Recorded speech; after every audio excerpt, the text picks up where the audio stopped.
म्हणजे मित्रांनो, तुम्ही विचार करा की आपल्या जमिनीमध्ये जे सर्वात महत्त्वाचं काम करते, आपल्या जमिनीमध्ये ज्याची सर्वात महत्त्वाची भूमिका आहे, त्या जीवाणूंनाच आपण संपवून टाकलं. नमस्कार मित्रांनो, मी अथर्व सावरकर आणि आज मला तुम्हाला एक खूप महत्त्वाची गोष्ट सांगायची आहे. मित्रांनो, आपल्या शेतामधील मातीमध्ये काही ग्राम मातीमध्ये आधी करोडो प्रकारचे जीवाणू होते.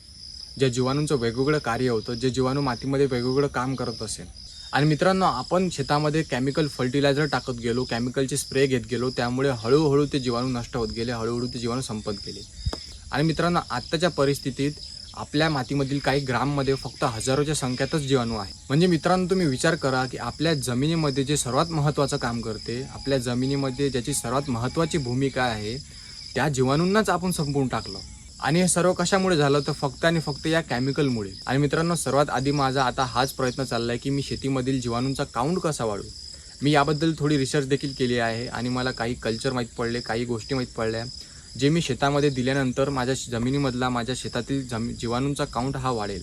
आणि मित्रांनो, ह्या सर्व गोष्टी मी तुमच्यासोबत शेअर करणार की मी सुरुवात कशी केली. माझी आता ही जी जमीन तुम्ही बघत आहे, हे पूर्णपणे केमिकल आतापर्यंत होती आणि हे मला टोटली आता ऑर्गॅनिक पद्धतीने करायचं आहे. जे जमीन आधी पैलवान होती, मला तशीच हे जमीन माझी पैलवान करायची आहे. आणि हे सर्व मी आपल्या शास्त्रानुसार, आपल्या प्राचीन ग्रंथानुसार करण्याचा प्रयत्न करत आहे. आणि या सर्व गोष्टी मी तुम्हाला या व्हिडिओच्या माध्यमातून तुमच्यापर्यंत पोहोचवेल.